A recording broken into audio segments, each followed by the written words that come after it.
때마다 우리를 보는 것 같습니다. 그죠? 조금 또 형편이 좋아지면 또 잘 말 안 듣습니다. 바로도 그렇죠. 오늘 개구리 때문에 힘들어서 좀 제발 좀 없애달라고 부탁해놓고 이제 개구리가 나서 또 이제 죽으니까 좀 형편이 좋아지잖아요. 그럼 또 아까운 게 생각납니다. 그래서 참 이게 어려운 겁니다. 이게 바로가 남의 이야기가 아니고 우리 이야기입니다. 내 백성을 보내라 할 때 그걸 보내드리면 되는데 그거를 못 놓는 거죠. 그래가 어떻게 됩니까? 결국 나라도 어렵게 되고 본인도 어렵게 되고 다 어렵게 되는 겁니다. 인간이 이렇게 참 힘듭니다. 남이 힘든 게 아니라 본인이 힘든 거예요. 순종이 힘든 거예요. 자, 오늘은 이제 개구리 재앙하고 이 재앙입니다. 첫 번째 나일강이 피로 변하고요. 그리고 나서 이제 두 번째 개구리 재앙입니다. 개구리는 어디나 가죠? 바로 국내도 있고 바로의 침시도 바로의 화기도 있고 바로의 떡반죽. 이게 왜 중요하냐면 개구리가 많았다 그래요. 나일강에는. 그래서 개구리가 이제 봄철에는 개굴개굴 하니까 바로가 너무 잠을 못 자기 싫어가지고 악어를 나일강에 키웠답니다. 그래서 그 악어를 통하여 이제 개구리를 다 잡아먹게 하는 겁니다. 그래서 이제 악어면 충분한데 이 개구리는 나일강에만 있는 개구리가 아니라 바로의 그릇에까지도 침상에까지도 침실까지도 들어오는 개구리인 겁니다. 이거는 이런 적이 한 번도 없었던, 그러니까 개구리 때문에 힘든 적은 있어도 소음 때문에 힘들었지 이렇게 집 안에까지 바로의 궁까지 들어오는 이런 개구리는 애국 역사에 한 번도 있은 적이 없습니다. 그래서 이렇게 자세하게 쓰는 이유가 있습니다. 뭐 어디 잠시 있었던 게 아니라 바로의 침상 위에까지도 개구리가 막 바글바글하게 된 겁니다. 자, 이제 7절입니다. 술객들도 자기의 술법대로 이와 같이 행하여 개구리로 애국 땅에 올라오게 했더라. 이 술객들도 개구리를 부르는 방법을 압니다. 어제 제가 교육방송을 보니까 그 콩쿠가 나오던데요. 어떤 아프리카 우리 그분이 이렇게 이파리를 대고 소리를 내니까 원숭이가 나오더라고요. 아, 바로 이런 거겠다, 요게. 그죠? 동물도 다 듣습니다. 그래서 뭐 이파리로 막 하니까 그 원숭이가 굉장히 귀한 원숭이래요. 그래서 이 사진 작가가 갔기 때문에 그 아프리카 그분이 그 사진 작가를 위해서 계속 이 소리를 내니까 결국 원숭이가 순놈하고 새끼들하고 쭉 나오더라고요. 그걸 다 찍더라고요. 여기 애굽의 술객들이 하는 이런 겁니다. 이 사람들은 학자라 그랬습니다. 이 사람 연구하는 사람들입니다. 개구리를 어떻게 하면 움직이게 할 수 있을까? 근데 중요한 거는 개구리를 없애는 게 아니죠. 개구리가 더 늘어나는 겁니다. 이게 지금 나일강의 하수를 피로 변하잖아요. 이때 술객들도 조금 했습니다. 근데 피를 물로 변하는 게 아니라 강물을 피로 변하는 걸 한 겁니다. 이게 자세히 보셔야 됩니다. 그래서 성경을 볼 때 그냥 건성으로 보면 안 됩니다. 이들은 막을 수는 없고 이들이 하면 할수록 더 나빠지는 겁니다. 그게 술객들이 아무 소용이 없는 겁니다. 이게 본전도 아니고요. 이거는 더 나쁘게 하는 겁니다. 그래서 바로가 막 키웠죠. 이 술객들을. 투자도 하고. 그래서 술객들이 이제 이때 써야 되는데 이때 술객들이 할 수 있는 방법은 뭡니까? 하나님 뜻을 막는 것이 아니라 오히려 하나님 뜻이 되도록 하는 것이 바로 술객들이 하는 일입니다. 그러니까 감당할 수가 없는 겁니다. 우리가 모든 걸 다 갖고 있다 할지라도 하나님을 막을 수는 없습니다. 오히려 내가 갖고 있는 게 어떻게 된다고요? 오히려 하나님이 이를 진정시키는 게 쓰일 뿐이지 막을 수가 없는 겁니다. 그래서 7절에 술객들도 자기 술법대로 이와 같이 행하여 개구리로 애굽 땅에 올라오게 합니다. 지금 바로는 뭘 원합니까? 이 술객들이 올라온 개구리를 하수로 보내기를 원하는데 이들은 그걸 못하는 겁니다. 그래서 술객들은요 오히려 더 마이너스 요인이 되는 거죠. 6장에 보면 애굽의 술객도 자기 술법으로 그와 같이 행합니다. 어떻게 행한다고요? 물이 피로 변하는 겁니다. 도움이 전혀 안 돼요. 자, 그래서 8절에 바로가 모세와 아론을 불러 이릅니다. 여호와께 구하여 개구리를 나와 내 백성에 떠나게 해달라고 내가 이 백성을 보내겠다고. 여호와께 희생을 너희들은 드리게 된다고. 바로가 처음으로 인정합니다. 5장에 보면 바로가 여호와가 누구간데 내가 그 말을 듣겠냐 그랬죠. 그런데 이제 나일강이 피로 변하고 또 개구리가 자기 침상까지 들어오는 것을 보면서 바로는 처음으로 인정하는 겁니다. 좀 기도해 주라. 모세 당신이 여호와께 기도해서 이걸 떠나게 해달라. 모세가 뭐라 말합니까? 내가 내 왕과 왕의 신하와 백성을 위하여 어느 때 구하여 이 개구리를 왕과 왕에서 끊어서 하수에만 있게 하오리까. 모세의 자신감이죠. 바로 보고 때를 정하라고 이야기하는 겁니다. 네가 때를 정해라. 그러니까 바로가 뭐라 말합니까? 내일 이맘때쯤 제거해달라. 왜 당장 아닐까요? 바로가 지금 시간을 두고 보는 겁니다. 자기도 할 수 있는 방법이 있을까? 저절로 그 사이에 사라지면 이건 하나님의 한게 아니게 되죠. 그래서 바로가 이게 지금 깨를 낸 겁니다. 힘들지만 만약에 그 사이에 되면 이건 틀림없이 하나님의 한게 아니다. 그래서 내일이라는 시간을 일부러 이제 제시를 하는 거예요. 자, 그래서 이제 모세가 기도를 하게 되고 이제 개구리들은 다 죽게 되고요. 그러자 15절 바로가 숨을 통할 수 있음을 볼 때 그 마음이 완강케 하여 그들을 듣지 아니하였습니다. 자, 이제 세 번째 16절 읽어봅니다.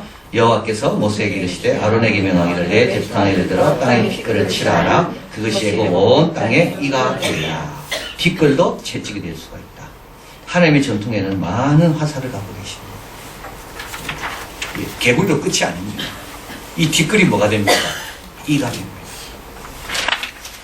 18절 술객들도 자기 술법으로 이같이 행하여 이를 내려 하였으나 못하였고 이는 사람과 생축에게 있은지라. 여기서부터 이제 술객들은 이제 자기 한계가 딱 온 겁니다. 더 이상 아무것도 못합니다. 19절 술객이 고백하죠. 읽어봅니다. 술객이 바로에게 고하되 이는 하나님의 권능이라 하나 바로의 마음이 강팍게 되어 그들을 듣지 아니하였으니 여호와의 말씀과 같더라. 자, 요한복음 12장 37, 40절입니다. 이게 어떤 내용이냐 하면 우리 예수님의 사역의 요약입니다. 이렇게 많은 표적을 저희 앞에 행하셨으나 저를 믿지 아니하니 저희가 능히 믿지 못한 것은 이 까닭이니 곧 이사야가 다시 이르시되 저희 눈을 멀게 하시고 저희 마음을 완고하게 하셨으니 이는 저희로 하여금 눈으로 보고 마음으로 깨닫고 돌이켜 내게 고침을 받지 못하게 하려 함이니라 하였습니다. 참 어려운 구절이죠. 하나님 고침 받기를 원하시는데 왜 고침 못 받게 하십니까? 이게 참 어려운 구절입니다. 그죠? 이사야가 하나님의 부름을 받고 난 다음에 들었던 말이 바로 이 말입니다. 이사야를 왜 불렀어요? 그럼 하나님께서 회개케 하려고 부르신 건데 왜 저희들로 하여금 눈을 멀게 하시고 마음을 완곡케 하시고 그래서 눈으로 보고 마음으로 깨닫아서 돌이켜 내게 고침을 받지 못하도록 하나님께 이렇게 하실까요? 이게 무슨 뜻입니까? 이거는요 하나님을 두려워하라는 거예요. 깨달으면 저절로 오는 게 아니라는 겁니다. 자동적으로 내가 깨닫는 그런 게 아니라는 겁니다. 하나님이 허락해 주셔야만 깨닫는다. 그래서 하나님 앞에 겸손히 하나님 내가 제발 좀 깨닫게 해주십시오. 이렇게 기도하라는 말입니다. 이거는 우리는 남이 잘하고 내가 깨닫는다고 생각하잖아요. 깨닫는 것도 내 뜻대로 잘 안 된다는 거예요. 오히려 어떤 사람은요 말하면 하면 어떻게 됩니까? 그에 저항하려고 나는 마음은 더 완고해질 때가 많습니다. 그렇죠? 그래서 사람이 더 완고해지는 겁니다. 처음엔 안 그랬거든요. 근데 잔소리 자꾸 들으니까 그 잔소리에 내가 살아남으려면 어떻게 됩니까? 내가 더 완고해져야 되는 겁니다. 그러니까 예수님께서 기적을 하나 할 때마다 그걸 부인하려면 어떻게 돼야 될까요? 내가 더 완고해져야 됩니다. 자꾸 기적을 행하면 행할수록 나는 어떻게 됩니까? 마음이 열리는 게 아니라요. 마음이 더 완고해질 수가 있다는 겁니다.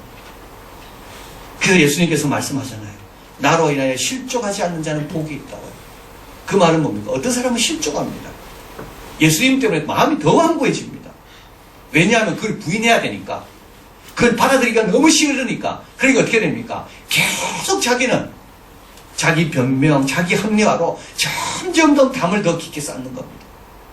그래서 빛이 오는 것이 어떤 사람에게는 복이지만 어떤 사람은요 더 어둠으로 숨게 하는 게 빛입니다.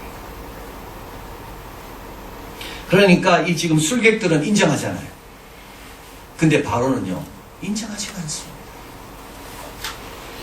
똑같은 걸 보고도 바로는요 여전히 부인합니다. 바로의 마음은 더 완고해집니다. 우리가 늘 조심해야 될 게 바로 그겁니다. 여러분 저절로 내가 마음이 확 열리리라 그래서 쉽게 생각하면 절대 안 된다는 거. 주님 앞에 하나님 내 마음이 그래서 다윗이 늘 고백한 게 내 마음을 시험하소 내 마음을 좀 아시고 나를 영원한 길로 인도해 달라고. 내 마음도 내 마음대로 안 되거든요. 하나님 도와주셔야 되는 겁니다.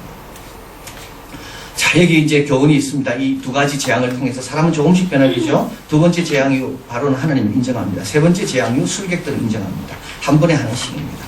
누적의 효과가 있습니다. 완강한 벽에 금이 가기 시작합니다. 사도 바울은 다메섹 도상에서 갑자기 회심한 게 아닙니다. 사도 바울이 회심하기 전에 어떤 사건이 있었습니까? 스데반의 선교가 있었습니다. 거기서부터 사도 바울은 금이 가기 시작합니다. 그러니까 스데반은 죽으면서 아무 열매 없이 죽었거든요. 그런데 누구에게 금을 남기고 죽은 겁니다. 우리도 그렇습니다. 내가 온전한 열매를 못 본다 할지라도 내가 어느 정도 금을 남기고 그 다음 사람이요. 그 다음 사람이 또 금을 남기고 그 다음 사람이 또 금을 남기고 그러다 보면 어떻게 되죠? 여리고가 무너집니다. 그러니까 이거 하나씩 하나 조금씩 변화되잖아요. 그래서 우리가 이것을 견딜 수 있어야 되고 인내할 수 있어야 됩니다. 오늘은 이 사람이 변화되고 내일은요 다른 사람이 변화되고 또 그 다음에는 또 다른 사람이 변화되고 그리고 두 번째 기적으로만 하나님을 알 수 없습니다. 이제 술객들이 이는 이제 하나님의 권능이라 했는데 이 하나님이라는 말은 여호와 하나님이 아니고 그냥 어떤 한 신 중에 하나다라고 고백했다라고 봅니다. 이들이 경험한 신은 사실은 여호와 하나님이죠. 스스로 계신 분. 그러나 이들의 기적을 통해서 힘이 있는 어떤 한 신이구나 이렇게 고백한 것을 보게 됩니다. 그래서 우리는 기적만 갖고 안 됩니다. 마태복음 24장 읽어봅니다. 거짓 그리스도들과 거짓 선지자들이 일어나 큰 표적과 기사를 보여야 할 수만 있으면 택하신 자들을 미혹해 하리라. 뭐로 미혹한다고요? 기적으로 미혹하는 겁니다. 여러분 기적이 그렇게 중요한 게 아닙니다. 기적을 보면 내가 믿을 것 같습니까? 그렇지 않습니다. 말씀을 보고 믿는 사람은 기적을 보고 믿는 거죠. 자, 그래서 보면 마가복음 16장 17절 이 중요한 구절입니다. 읽어봅니다. 믿는 자들에게는 이런 표적이 따르니 곧 저희가 내 이름으로 귀신을 쫓아내며 새 방언을 말하며 누구에게 표적이 따른다고요? 믿는 자입니다. 믿는 게 먼저입니다. 믿지 않는 자에게는 이런 표적이 의미가 없습니다. 우리 나면서 안전뱅이 된 사람 그래서 베드로와 요한이 성전을 올라가다가 은과 금은 없지만 했잖아요. 근데 그 눈을 보니까 구원받을 만한 믿음이 있는 걸 봤다 그랬습니다. 그 믿음을 보고 역사하는 거지 믿지 않는 사람에게는 역사가 일어나지 않습니다. 일어나도 소용이 없습니다. 기적만 보는 사람은 어떤 사람일까요? 기적만 보는 사람은요, 거짓 교사들, 거짓 그리스도에게 정말 빠지기 쉬운 사람들입니다. 우리는 기적 앞에서도 흔들리지 말아야 됩니다. 자, 그래서 디모데에게 이제 사도 바울이 말한 겁니다. 하나님 주신 것들은 뭐로 거룩해진다고요? 말씀과 기도로 거룩해집니다. 하나님 주신 것, 굉장히 좋은 것도 말씀과 기도를 더해야지만이 거룩한 것으로 바뀝니다. 하나님 주신 아무리 힘든 것도 말씀과 기도가 더해지면 거룩한 것으로 바뀝니다. 이 과정이 없으면 기적만 갖고 축복만 갖고는 절대 나에게 유익이 안 됩니다. 항상 거기에 뭘 더해야 된다고요? 기도와 말씀을 더해야 됩니다. 하나님께서 왜 나를 애굽의 총리로 보내셨는가? 기도와 말씀을 더하니까 출애굽 역사의 기초를 요셉이 다 하다는 고난이 있어도요, 거기에 기도와 말씀이 더해지며 고난을 견딜 수 있는 힘도 생기고 의미도 발견하고 거기서 내가 더 깊어지는 거예요. 그러니까 그냥 받으면 안 됩니다. 항상 뭘 더해야 되는가 하면 기도와 말씀을 더해야 됩니다. 교회 생활도 그렇고 우리 자녀도 그냥 받으면 안 됩니다. 기도와 말씀을 거기에 더하면 어떻게 된다고요? 거룩하게 구별되게 되는 거죠. 그 뜻을 알게 됩니다. 자, 그리고 마지막으로 하나님은 당신의 뜻이 이룰 때까지 쉬지 않습니다. 바로는 착각하지 말아야 됩니다. 재앙은 그냥 온 게 아닙니다. 운이나 우연이 아닙니다. 이스라엘 백성을 보낼 때까지 이 재앙은 계속될 겁니다. 그리고 고통은요, 가중됩니다. 그래서 제가 찾아봤어요. 나일강이 피로 변했다가 다시 물로 변했을까? 자, 이제 개구리가 올라와서 죽었잖아요. 그 개구리는 어떻게 됐을까? 바로의 침상에 있는 개구리들. 그죠? 우리 주방에 있는 개구리들. 이는 또 어떻게 됐을까? 이제 이가 와오기 시작하잖아요. 이스라엘 백성을 보낼 때까지 이가 이를 괴롭힌 게 아닌가. 학자들은 그렇게 봅니다. 그러니까 이건 자꾸 가중되는 겁니다. 그러니까 개구리가 올라와서 죽어가지고 막 썩은 냄새가 나오고 처리하기 곤란한 데다가 또 뭐가 더해진다고요? 이가 또 더해지는 겁니다. 그래가 막 사과로 끓고 있는데 그 다음에 또 뭐가 오죠? 또 파리떼가 또 날라오는 겁니다. 그러니까 우리 하나님께서 하나를 주시고 가져가고 주는 게 아니라 바로의 마음이 완악하면 완악할수록 계속 지금 가중되는 겁니다. 그러니까 이거 하나 해결하면 되겠지. 그런데요, 그거 아직 해결도 안 했는데 그 다음 문제가 또 닥쳐오는 거죠. 그 다음에 또 닥쳐오는 겁니다. 그래서 학자들은 이 출애굽에서 이가 사라졌다는 말이 없다는 거예요. 나일강이 다시 정상으로 돌아갔다는 말이 없다는 겁니다. 개구리는 죽었을 뿐이지 개구리의 시체는 사방에 넣어버려 있습니다. 얼마나 힘들겠어요. 그런 악취를 맞으면서 또 이 때문에 괴로워하면서 근데도 인간은 뭐라고요? 항복하지 않는다.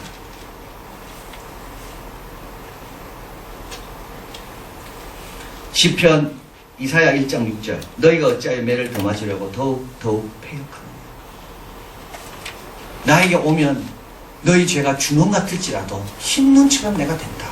근데도요 안 갑니다. 딴 데로 가지 하나님께로 안 옵니다. 시편 32편 9절 같이 읽어봅니다. 너희는 무지한 말이나 노새같이 되지 말지어다. 그것들은 자갈과 굴레로 단속하지 아니하면 너희에게 가까이 오지 아니하리로다. 노새처럼 되지 마라.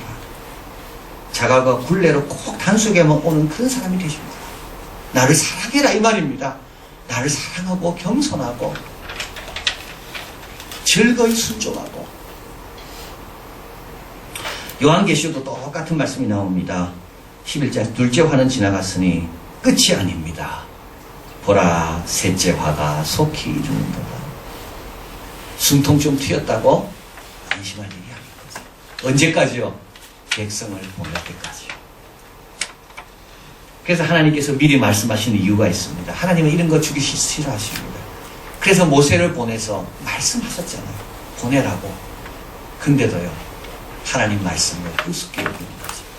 그 다음에는 뭐가 옵니까? 말씀하신 대로 언제까지요? 백성을 보낼 때까지요. 그래서 우리가 지금 이사야를 통해 우리가 깨닫는 게 있습니다. 뭡니까? 두려워할 자를 두려워하십시오. 여러분 다른 거 두려워하지 말고요. 하나님 두려워해요. 에덴 동산에서 하나님께서 너 먹으면 죽는다 그랬거든요. 근데 하나님 두려워하지 않았어요. 그래서요. 그거 먹고 쫓겨나고 죽은 겁니다. 여호와를 경외하는 것이 가장 지혜롭다고 했어요. 이거 지나간다고 숨통 튀었다고 괜찮다고 생각하면 안 됩니다. 빨리 백성을 보내라. 빨리 아버지께 드릴 거를 드려라. 그럼 어떻게 되죠? 그럼 자유로워지고 주님께서 마련하신 더 좋은 것으로 풍성합니다. 오히려 그때 그 결단과 그 헌신을 그때 내가 그렇게 주님 앞에 항복했던 것을 오히려 감사하게 될 겁니다. 아, 그때 너무 잘했다. 그 이후로 이렇게 내 삶이 축복했다. 기도하겠습니다.